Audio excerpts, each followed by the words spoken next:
BASF history. 1945–1964.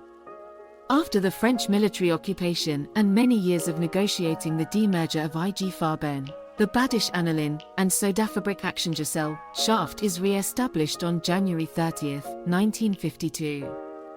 Initially reduced to its Ludwigshafen and Oppau sites and its traditional product lines, BASF still contributes to the economic boom that gets underway in the 1950s. 1945. By the end of the war in 1945, there is an enormous amount of destruction in Ludwigshafen and Oppau.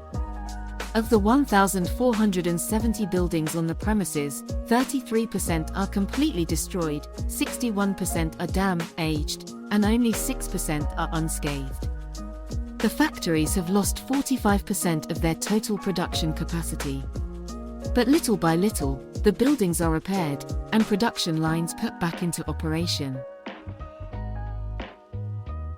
1947. The first post-war elections for the Works Council are held in 1947. Close cooperation between employee representatives and management, especially during the years of reconstruction, leads to a series of social policies that are formalized in the first Works Agreement in 1955. Starting in 1972, the company's top-level management is represented by a committee of executive representatives.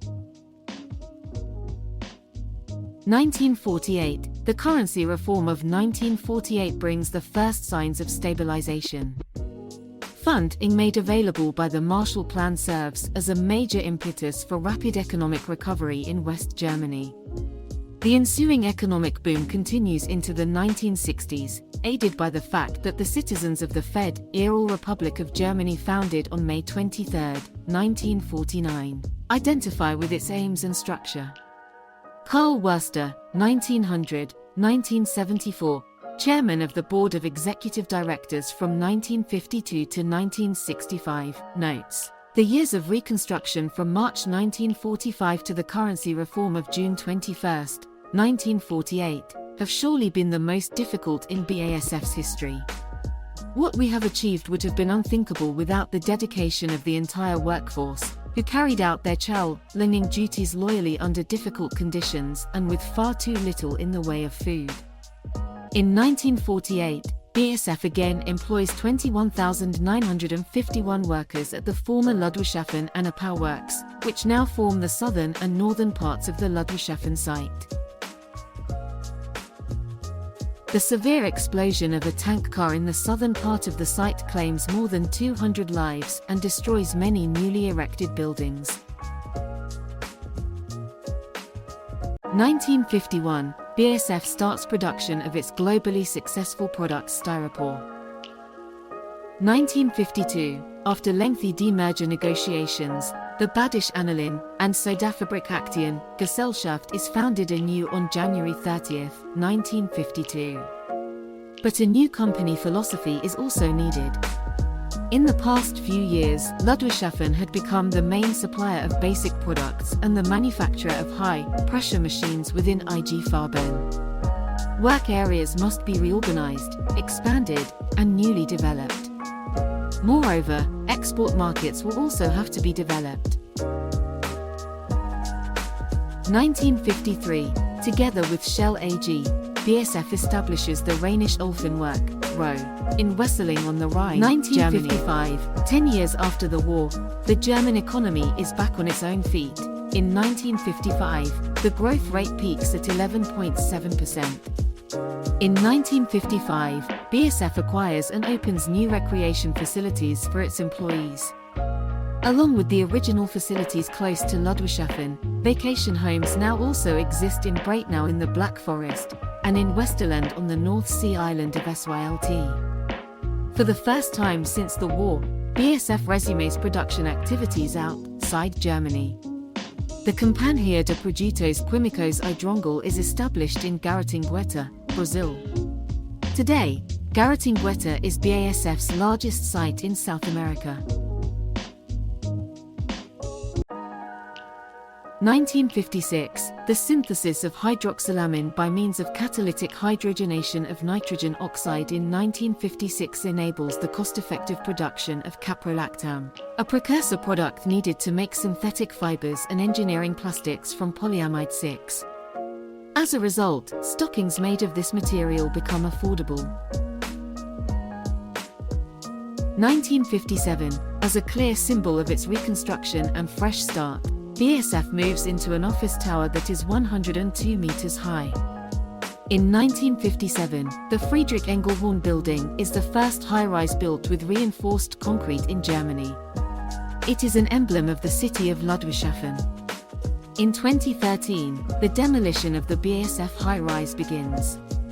In the same year, an architectural competition for the new building is advertised. 1958, together with the Dow Chemical Company, BASF establishes the joint venture Dow Badische Chemical Company in the United States and lays the foundation for BASF's operations in the US today. 1960, BASF expands its product range of dyes in line with development in the textile fiber sector, adding Palinil and Basicrol collections for dyeing fully synthetic fibers. More developments follow. 6 years later, the first catastron dyes are produced, with which blended fabric from cotton and polyester fibers can be dyed. Since the sweeping growth experienced during Germany's economic miracle leads to a labor shortage in the country, workers are recruited from abroad. In 1960, the Federal Labor Agency opens the first branch office in Italy, which is part of the European Community, and BASF hires its first Italian employees that year. They are followed by workers from Spain, Greece, Yugoslavia, and Turkey, as well as Brazilians of German descent and Vietnamese refugees. As of December 31, 2013, BASFSE has employees from 90 nations. 1962, in Japan, Yuka Badische Company Limited is founded and begins producing styropor 1 year later. Due to the Japanese market's difficult requirements for foreign companies, it becomes a joint project with a Japanese partner. On this basis, BASF becomes more active in Japan. It is not until 1988 that the company opens its own plant in the country, which makes auxiliary products. 1963, BASF organizes the first international Luran competition, in which the designers make breakfast tableware from the new plastic. 1964, under the name of Pyramin, a brand new selective herbicide for combating weeds in sugar beet cultivation enters the market in 1964. BASF's first data center offers new technology as the last tabulating machines are replaced by electronic mainframe computers. In 1911, BASF was one of the first companies in Germany to introduce automated data processing. New horizons in environmental protection. Following lengthy trials with different types of furnaces, the first 2 rotary furnaces for incinerating residues from chemical production plants go into operation.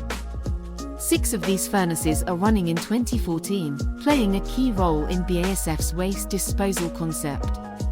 BASF founds a site in Antwerp, Belgium, for fertilizers, fiber precursors, plastics, and chemicals.